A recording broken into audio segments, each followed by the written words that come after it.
ಇವತ್ತಿನ ವಿಡಿಯೋದಾಗ ನಾನು ನಿಮ್ಗೆ ತಿಳಿಸ್ಕೊಡ್ತೀನಿ ರೀ ಎಕೋಸ್ಪ್ರಿನ್ AB75 ಕ್ಯಾಪ್ಸ್ಯೂಲ್ ಬಗ್ಗೆ. ಎಕೋಸ್ಪ್ರಿನ್ AB75 ಕ್ಯಾಪ್ಸ್ಯೂಲ್ ಅಂದ್ರೆ ಏನು, ನಿಮ್ಗೆ ಏನು ಸಮಸ್ಯೆ ಇದ್ರೆ ಡಾಕ್ಟರ್ ಇದನ್ನ ಬರೆದು ಕೊಟ್ಟಿರ್ತಾರೆ. ಇದ್ರ ಒಳಗಡೆ ಮೇನ್ ಕಂಟೆಂಟ್ ಏನಿರ್ತೈತಿ, ಯಾವ ಪ್ರಮಾಣದ ಡಾಕ್ಟರ್ ನಿಮ್ಗೆ ಇದನ್ನ ಸೇವನೆ ಮಾಡ್ಲಿಕ್ಕೆ ಹೇಳ್ತಾರೆ, ಎಷ್ಟು ದಿನದ ಮಟ್ಟ ಇದ್ರ ಉಪಯೋಗ ನೀವು ಮಾಡಬಹುದು, ಇದನ್ನ ತಗೊಂಡ್ರೆ ನಿಮ್ಗೆ ಏನೇನು ಸೈಡ್ ಎಫೆಕ್ಟ್ಸ್ ಆಗ್ಬೋದು, ಯಾರು ಇದ್ರ ಉಪಯೋಗ ಮಾಡ್ಲಿಕ್ಕೆ ಹೋಗಬಾರ್ದು, ಈ ಕ್ಯಾಪ್ಸ್ಯೂಲ್ ಯಾವ ರೀತಿ ನಿಮ್ಮ ಮೈಯ ಕೆಲಸ ಮಾಡ್ತೈತಿ, ಇದರದ್ದು ಸಬ್ಸ್ಟಿಟ್ಯೂಟ್ ಏನು, ಮೂಲ್ಯ ಎಷ್ಟು, ಎಲ್ಲಿಂದ ನೀವು ಇದನ್ನು ಖರೀದಿ ಮಾಡಬಹುದು, ಕಂಪ್ಲೀಟ್ ಮಾಹಿತಿ ನಾನು ನಿಮ್ಗೆ ವಿಡಿಯೋದ ತಿಳಿಸ್ಕೊಡ್ತೀನಿ. ವಿಡಿಯೋ ಸ್ಟಾರ್ಟಿಂಗ್ ಲಿಂದ ಎಂಡ್ ತನಕ ಮಿಸ್ ಮಾಡದೆ ನೋಡಿ. ನಮಸ್ಕಾರ ಸ್ನೇಹಿತರೆ, ನೀವು ನೋಡ್ತಾ ಇದ್ರೆ YouTube channel Venkatesh H Pujar, ಮತ್ತೆ ನಾನು ಡಾಕ್ಟರ್ ವೆಂಕಟೇಶ್ ಎಚ್ ಪೂಜಾರ್. ಬನ್ನಿ ಇವತ್ತಿನ ಚರ್ಚೆಯನ್ನು ಶುರು ಮಾಡೋಣ. ಎಕೋಸ್ಪ್ರಿನ್ AB75 ಕ್ಯಾಪ್ಸ್ಯೂಲ್ ಇದು ನೋಡ್ರಿ ಒಂದು ಅಲೋಪತಿಕ್ ಕ್ಯಾಪ್ಸ್ಯೂಲ್ ರೀ. ಮತ್ತೆ ಎಕೋಸ್ಪ್ರಿನ್ AB75 ನೋಡ್ರಿ ಇದು ಒಂದು ಕಾಂಬಿನೇಷನ್ ರೀ, ಎರಡು ಮೆಡಿಸಿನ್ಸ್ ಇದ್ದು. ಸೊ ಇದನ್ನ ಎಲ್ಲಿ ಡಾಕ್ಟರ್ ಯೂಸ್ ಮಾಡ್ತಾರಪ್ಪ ಅಂದ್ರೆ ನೋಡ್ರಿ, ನಿಮ್ಗೆ ಹಾರ್ಟ್ ಅಟ್ಯಾಕ್ ಆಗಬಾರ್ದಂತ ಪ್ರಿವೆನ್ಷನಿಗೆ ಕೊಟ್ಟಿರ್ತಾರ, ಇಲ್ಲ ನಿಮ್ಗೆ ಹಾರ್ಟ್ ಅಟ್ಯಾಕ್ ಆದ್ಮೇಲೆ ಮತ್ತೆ ಆಗ್ಬಾರ್ದಂತನೂ ಕೊಟ್ಟಿರ್ತಾರೆ, ನಿಮ್ಗೆ ಹಾರ್ಟ್ ಸ್ಟ್ರೋಕ್ ಆಗ್ಬಾರ್ದಂತ ಕೊಟ್ಟಿರ್ತಾರ, ಇಲ್ಲ ಯಾವುದೇ ರೀತಿ ಹೃದಯ ಸಂಬಂಧಿತ ರೋಗ ನಿಮ್ಗೆ ಆಗ್ಬಾರ್ದನ್ನ ಅದನ್ನ ತಡಿಲಿಕ್ಕೆ ಡಾಕ್ಟರ್ ಬರ್ದು ಕೊಟ್ಟಿರ್ತಾರ. ಈಗ ಇದ್ರ ಒಳಗಡೆ ಮೇನ್ ಕಂಟೆಂಟ್ ಏನಿದ್ರ ಕಾಂಪೋಸಿಷನ್ ಏನಿರ್ತೈತಪ್ಪ ಅಂದ್ರೆ ನೋಡ್ರಿ, ಪ್ರತಿ ಒಂದು ಕ್ಯಾಪ್ಸ್ಯೂಲ್ ಏನಿರ್ತೈತಿ ಎಕೋಸ್ಪ್ರಿನ್ AB75 ಇದ್ರ ಒಳಗಡೆ ಅಟೋರ್ವಾಸ್ಟಾಟಿನ್ 10 mg ಪ್ರಮಾಣದಾಗ ಇರ್ತೈತಿ, ಮತ್ತೆ ಆಸ್ಪಿರಿನ್ 75 mg ಪ್ರಮಾಣದಾಗ ಇರ್ತೈತ್ರಿ. ಮತ್ತೆ ಅಟೋರ್ವಾಸ್ಟಾಟಿನ್ ಏನಿದೆ ನೋಡ್ರಿ, ಇದು ಯಾವ ಗ್ರೂಪ್ ಆಫ್ ಮೆಡಿಸಿನ್ ಬಿಲಾಂಗ್ ಆಗುತ್ತೆ ಅಂದ್ರೆ ಸ್ಟಾಟಿನ್ಸ್.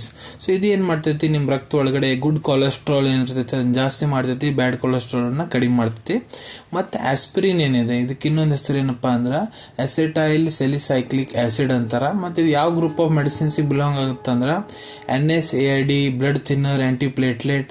ಇದು ಏನ್ ಮಾಡ್ತೈತಪ್ಪ ಅಂದ್ರೆ ನಿಮ್ ರಕ್ತ ಒಳಗಡೆ ಜಾಮ್ ರಕ್ತ ಇರ್ತೈತಿ ನೋಡ್ರಿ, ನಿಮ್ಮ ವೇನ್ಸ್ ಒಳಗಡೆ ಆರ್ಟರೀಸ್ ಒಳಗಡೆ ಅದನ್ನ ಜಾಮ್ ಆಗ್ಲಿಕ್ಕೆ ಕೊಡಂಗಿಲ್ಲ.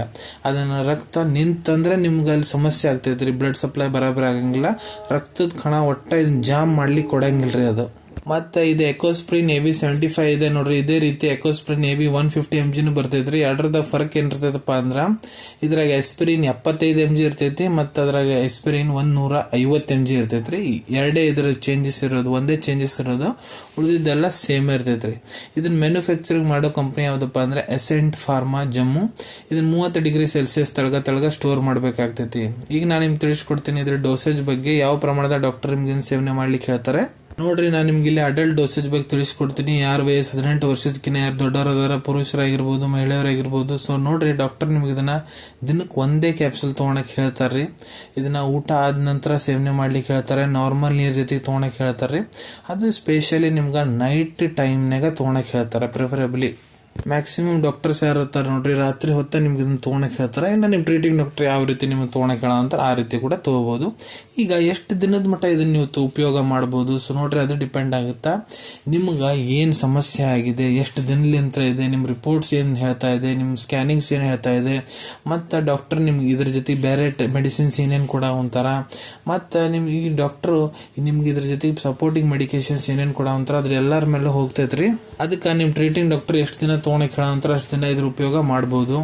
ಈಗ ನಾನು ನಿಮ್ಗೆ ತಿಳಿಸ್ಕೊಡ್ತೀನಿ ಈ ಕ್ಯಾಪ್ಸ್ಯೂಲ್ ತಗೊಂಡ್ರೆ ಏನೇನ್ ಸೈಡ್ ಎಫೆಕ್ಟ್ ಆಗ್ಬಹುದು. ಸೊ ನೋಡ್ರಿ, ಸೈಡ್ ಎಫೆಕ್ಟ್ಸ್ ಏನದವು ಎಲ್ಲರಿಗೆ ಆಗಂಗಿಲ್ಲ, ಯಾರ್ಯಾರು ತಗೊಂತಾರ, ಕೆಲವೊಂದಿಷ್ಟು ಜನಕ್ಕೆ ಮಾತ್ರ ಆಗುತ್ತೆ. ಆದ್ರೆ ಏನಾಗ್ಬಹುದು, ನಿಮ್ಗೆ ನೋಡ್ರಿ ನ್ಯಾಸೋ ಫೆರೆಂಜೈಟಿಸ್ ಆಗ್ಬಹುದು, ನಿಮ್ ಗಂಟಲ್ ಒಳಗಡೆ ಬಾವು ಬರಬಹುದು, ನಿಮ್ ಮೂಗ್ ಏನಿದೆ ಪ್ಯಾಸೇಜ್ ಅದ್ರ ಒಳಗಡೆ ಬಾವು ಬರಬಹುದು, ಮಾಂಸಪೇಶಿಗಳಲ್ಲಿ ನೋವು ಆಗೋದು, ಇಲ್ಲ ನಿಮ್ ಕೀಳ ಏನಿರ್ತಾವ ನೋಡ್ರಿ ಬೋನ್ಸ್ ಜಾಯಿಂಟ್ಸ್ ಅಲ್ಲಿ ನೋವು ಬರೋದು, ಮತ್ತೆ ನಿಮ್ ಮೈ ಒಳಗಡೆ ರಕ್ತಸ್ರಾವ ಆಗೋ ಟೆಂಡೆನ್ಸಿ ಜಾಸ್ತಿ ಆಗುತ್ತೆ, ಬೇದಿ ಹತ್ತಬಹುದು, ಹೊಟ್ಟೆ ನೋವು ಬರಬಹುದು, ನಿದ್ದೆ ಬರ್ಲಾರ್ದಂಗ ಇರೋದು, ಮೂಗು ನಿಂತ್ರ ರಕ್ತ ಬರೋದು, ಮತ್ತ ನಿಮ್ ಲಿವರ್ ಇದು ಸ್ವಲ್ಪ ಬಾವು ಬರ್ಲಿಂಗ್ ಮಾಡ್ತೈತಿ. ಮತ್ತೆ ನೀವು ಬ್ಲಡ್ ಟೆಸ್ಟ್ ಮಾಡ್ತಿರಲ್ಲ, ಲಿವರ್ ಫಂಕ್ಷನ್ ಟೆಸ್ಟ್ ಅಬ್ನಾರ್ಮಲ್ ಆಗ್ತವೆ, ಸ್ವಲ್ಪ ಚಕ್ರ ಬರೋದು, ಮೂರ್ಛೆ ಹೋಗೋದು, ವಾಂತಿ ಬಂದಂಗ ಆಗೋದು, ವಾಂತಿ ಮಾಡ್ಕೊಳೋದು, ಇಲ್ಲ ಮೈಗ್ರೇನ್ ಹೆಡ್ಡೇಕ್ ಆಗ್ಬೋದ್ರಿ.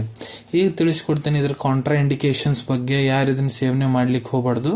ಸೊ ನೋಡ್ರಿ, ಗರ್ಭವತಿ ಮಹಿಳೆಯವರು ಡಾಕ್ಟರ್ ಸಲಹೆ ಇರ್ಲಾರ್ದೆ ತಿನ್ನಕ್ ಹೋಗ್ಬಿಡ್ರಿ. ಮತ್ತೆ ನಿಮಗೆ ಮೊದ್ಲಾಗಿಂತ ಲಿವರ್ ಕಿಡ್ನಿ ಸಂಬಂಧಿತ ಏನಾರ ರೋಗ ಐತಂದ್ರ ಡಾಕ್ಟರ್ ಸಲಹೆ ಇರ್ಲಾರ್ದೆ ಇದನ್ನ ತೊಗೊಳಕ್ ಹೋಗ್ಬಿಡ್ರಿ. ಮೊದ್ಲ ಇದ್ರೊಳಗೆ ಏನ್ ಕ್ಯಾಪ್ಸ್ಯೂಲ್ ಕಂಟೆಂಟ್ ಏನಿದೆ ಅಟೋರ್ವಾಸ್ಟಾಟಿನ್ ಮತ್ತೆ ಆಸ್ಪಿರಿನ್, ಅದ್ರಲ್ಲಿ ನಿಮ್ಗೆ ಮೊದ್ಲು ಏನಾದ್ರು ಅಲರ್ಜಿಕ್ ರಿಯಾಕ್ಷನ್ ಆಗೈತೆ ಅಂದ್ರೆ ದಯವಿಟ್ಟು ಇದನ್ನ ತೊಗೊಳಕ್ ಹೋಗ್ಬಿಡ್ರಿ. ಈಗ ಹೇಳ್ಕೊಡ್ತೀನಿ ಈ ಕ್ಯಾಪ್ಸ್ಯೂಲ್ ಯಾವ ರೀತಿ ಕೆಲಸ ಮಾಡ್ತೈತಿ. ನಾನು ನಿಮ್ಗೆ ಮೊದ್ಲು ತಿಳಿಸ್ದಂಗೆ ಇದ್ರೊಳಗೆ ಅಟೋರ್ವಾಸ್ಟಾಟಿನ್ ಕಂಟೆಂಟ್ ಇರ್ತೈತಿ. ಅದು ಏನ್ ಮಾಡ್ತೈತಪ್ಪ ಅಂದ್ರೆ ನಿಮ್ ರಕ್ತದ ಒಳಗಡೆ ಗುಡ್ ಕೊಲೆಸ್ಟ್ರಾಲ್ ಅನ್ನು ಜಾಸ್ತಿ ಮಾಡ್ತೈತಿ, ಬ್ಯಾಡ್ ಕೊಲೆಸ್ಟ್ರಾಲ್ ಅನ್ನ ಕಡಿಮೆ ಮಾಡ್ತೈತಿ. ಮತ್ತೆ ಆಸ್ಪಿರಿನ್ ಏನಿರ್ತೈತಿ ನೋಡ್ರಿ, ಅದು ಬ್ಲಡ್ ಥಿನ್ನರ್ ಮತ್ತು ಆ್ಯಂಟಿಪ್ಲೇಟ್ಲೆಟ್ ಹಂಗೆ ಕೆಲಸ ಮಾಡ್ತೈತೆ. ಅಂದ್ರೆ ರಕ್ತ ಜಾಮ್ ಆಗಕ್ಕೆ ಕೊಡಂಗಿಲ್ಲ ರೀ. ನಿಮ್ದು ಬ್ಲಡ್ ಸಪ್ಲೈ ಏನಿರ್ತೈತೆ ಅದ್ರೊಳಗೆ ಜಾಮ್ ಮಾಡ್ಲಿಕ್ಕೆ ಕೊಡಂಗಿಲ್ಲ, ಆ ಪಾತ್ವೆ ಒಟ್ಟು ನಿಂದ್ರಲಿಕ್ಕೆ ಕೊಡಂಗಿಲ್ಲ. ಸೊ ಈ ರೀತಿ ಏನಾಗ್ತೈತಿ, ಕಂಟಿನ್ಯೂ ಬ್ಲಡ್ ಸರ್ಕ್ಯುಲೇಷನ್ ಇರ್ತೈತೆ ರೀ. ಅದು ಅದ್ರ ಸಂಬಂಧಿತ ನಿಮ್ಗೆ ಹಾರ್ಟ್ ಸಂಬಂಧಿತ ಏನೂ ಸಮಸ್ಯೆ ಆಗ್ಬಾರ್ದಂತ ನೋಡ್ಕೊಂಡು ಹೋಗ್ತೈತೆ ರೀ. ಈಗ ಇದ್ರ ಸಬ್ಸ್ಟಿಟ್ಯೂಟ್ಸ್ ಬಗ್ಗೆ ತಿಳಿಸ್ಕೊಡ್ತೀನಿ. ಸಬ್ಸ್ಟಿಟ್ಯೂಟ್ ಅಂದ್ರೆ ಎಕೋಸ್ಪ್ರಿನ್ AV 75 ಕ್ಯಾಪ್ಸೂಲ್ ಏನಿದೆ, ಇದು ಒಂದು ಬ್ರ್ಯಾಂಡ್ ಹೆಸರು ರೀ. ಇದ್ರೊಳಗೆ ಕಂಟೆಂಟು ಅಟೋರ್ವಾಸ್ಟಾಟಿನ್ 10 mg ಇರ್ತೈತಿ, ಎಸ್ಪಿರಿನ್ 75 mg ಇರ್ತೈತಿ. ಸೇಮ್ ಕಂಟೆಂಟ್ ಇದ್ದಿದ್ದು ಬಹಳಷ್ಟು ಫಾರ್ಮಾಸ್ಯೂಟಿಕಲ್ ಕಂಪನಿ ಅವ್ರು ತಮ್ಮ ಕ್ಯಾಪ್ಸೂಲ್ ತಯಾರು ಮಾಡಿರ್ತಾರ. ಕೆಲವೊಂದಿಷ್ಟು ಬೇರೆ ಬ್ರ್ಯಾಂಡ್ಸ್ ಬಗ್ಗೆ ತಿಳಿಸ್ಕೊಡ್ತೀನಿ. ಯಾವಪ್ಪ ಅಂದ್ರೆ ಆಸ್ಟೋರ್ ASP 75 ಕ್ಯಾಪ್ಸೂಲ್, ನ್ಯೂ ಮಾಡ್ಲಿಪ್ ASG 75 ಕ್ಯಾಪ್ಸೂಲ್, ಮ್ಯಾಕ್ಟೋರ್ ASP 75 capsules, Atorva ASP 75 capsule, ಲಿಪಿಕೈಂಡ್ AS ಕ್ಯಾಪ್ಸೂಲ್. ಇದ್ರೊಳಗಡೆ ಸೇಮ್ ಕಂಟೆಂಟ್ ಇರ್ತೈತಿ, ಇದ್ರದ್ದು ಆಕ್ಷನ್ ಎಲ್ಲ ಸೇಮ್ ಇರ್ತೈತಿ. ಮಾತಾಡ್ಬೇಕಂದ್ರೆ ಇದ್ರ ಮೌಲ್ಯದ ಬಗ್ಗೆ, ಇದು ನಿಮ್ಗೆ 61 ರೂಪಾಯಿದಾಗ 61 ರೂಪೀಸ್ನಾಗ 15 ಕ್ಯಾಪ್ಸೂಲ್ ಇದ್ದು ಒಂದು ಸ್ಟ್ರಿಪ್ ಸಿಗ್ತೈತ್ರಿ. ಎಕೋಸ್ಪ್ರಿನ್ AV 75 ಇದ್ದು ಅವೈಲೇಬಿಲಿಟಿ ಬಗ್ಗೆ ಹೇಳ್ಬೇಕಂದ್ರೆ ನೋಡ್ರಿ, ನಿಮ್ಮ ಕಡೆ ನಿಮ್ಮ ಡಾಕ್ಟರ್ ಬರೆದು ಕೊಟ್ಟಂತಹ ಚೀಟಿ ಇತ್ತಂದ್ರೆ ಇದನ್ನ ನೀವು ನಿಮ್ಮ ಹತ್ರ ಇರೋ ಮೆಡಿಕಲ್ ಸ್ಟೋರ್ ಇಲ್ಲ ಯಾವುದಾದ್ರೂ ಜನರಲ್ ಫಾರ್ಮಸಿದಾಗ ಬಹಳ ಸುಲಭ ರೀತಿಯಿಂದ ಖರೀದಿ ಮಾಡ್ಕೋಬಹುದು ಅನ್ಕೊಂತೀನಿ. ವಿಡಿಯೋದಾಗ ನಾ ಏನು ಮಾಹಿತಿ ನಿಮ್ಮೆಲ್ಲರ ಜೊತೆಗೆ ಶೇರ್ ಮಾಡಿದ್ದೀನಿ ಎಲ್ಲ ನಿಮ್ಗೆ ಬಹಳ ಒಳ್ಳೆ ರೀತಿಯಿಂದ ಅರ್ಥ ಆಗಿರಬೇಕು. ಮುಂದೆ ಕೂಡ ಇದೇ ರೀತಿ ಮೆಡಿಸಿನ್ ರಿವ್ಯೂಸ್ ನೋಡ್ಬೇಕಂದ್ರೆ ಚಾನಲ್ವನ್ನು ತಪ್ಪದೇ ಸಬ್ಸ್ಕ್ರೈಬ್ ಮಾಡ್ಕೊಳ್ಳಿ. ಅಲ್ಲಿ ಕೆಳಗಡೆ ಸಬ್ಸ್ಕ್ರೈಬ್ ಬಟನ್ ಕಾಣುತ್ತದೆ ನೋಡ್ರಿ, ಅದನ್ನ ಒತ್ತಿಬಿಡ್ರಿ. ಅದನ್ನ ಒತ್ತಿದ್ರೆ ನಮ್ಮ ಮುಂದೆ ಹಾಕೋ ಎಲ್ಲ ವಿಡಿಯೋ ನಿಮ್ಗೆ ಬೇಗ ತಲುಪ್ತಾವೆ. ಈ ವಿಡಿಯೋ ನಿಮ್ಗೆ ಇಷ್ಟ ಆಗಿದೆಯಾ, ಲೈಕ್ ಬಟನ್ನ ಪ್ರೆಸ್ ಮಾಡಿ, ಮತ್ತು ಈ ವಿಡಿಯೋ ಆದಷ್ಟು ನಿಮ್ಮ ಸ್ನೇಹಿತರ ಜೊತೆಗೆ ಶೇರ್ ಮಾಡಿ. ಇಲ್ಲ ಯಾರಿಗೆ ಈ ವಿಡಿಯೋ ಅವಶ್ಯಕತೆ ಇರ್ತೈತೆ ನೋಡ್ರಿ, ಅವ್ರ ಜೊತೆಗೆ ನೀವು ಇದನ್ನ ಶೇರ್ ಮಾಡ್ಬೋದು. ವಿಡಿಯೋ ನೋಡಿದ ನಂತರ ಕೂಡ ನಿಮ್ಮ ಮನಸ್ಸಿನಾಗ ಏನಾರ ಡೌಟ್ ಇದ್ರೆ ಕಮೆಂಟ್ ಸೆಕ್ಷನಲ್ಲಿ ಕಮೆಂಟ್ ಮಾಡಿ, ನಾ ಅದಕ್ಕೆ ಉತ್ತರ ಕೊಡಲಿಕ್ಕೆ ಪ್ರಯತ್ನ ಮಾಡ್ತೀನಿ. ನಾ ಪ್ರತಿ ವಿಡಿಯೋದಲ್ಲೂ ತಿಳಿಸ್ದಂಗ ಯಾವುದು ಮೆಡಿಸಿನ್ಸ್ ಡಾಕ್ಟರ್ ಕನ್ಸಲ್ಟೇಷನ್ ಎಲ್ಲಾರ್ದು ತೊಗೊಳಕ್ ಹೋಗ್ಬಿಡ್ರಿ. ಮೆಡಿಸಿನ್ಸ್ ಯಾವಾಗಲೂ ಡಾಕ್ಟರ್ ಸೂಪರ್ವಿಷನ್ನಾಗ ತಗೋಬೇಕು. ಈ ವಿಡಿಯೋ ಇನ್ಫಾರ್ಮೇಶನ್ಗೋಸ್ಕರ ಮಾಡಿದ್ದೀನಿ. ಸಿಗೋಣ ತಮ್ಮೆಲ್ಲರಿಗೂ ಮತ್ತೊಂದು ವಿಡಿಯೋದಾಗ ಒಂದು ಹೊಸ ವಿಷಯದ ಜೊತೆಗೆ. Till then take care. ಧನ್ಯವಾದಗಳು.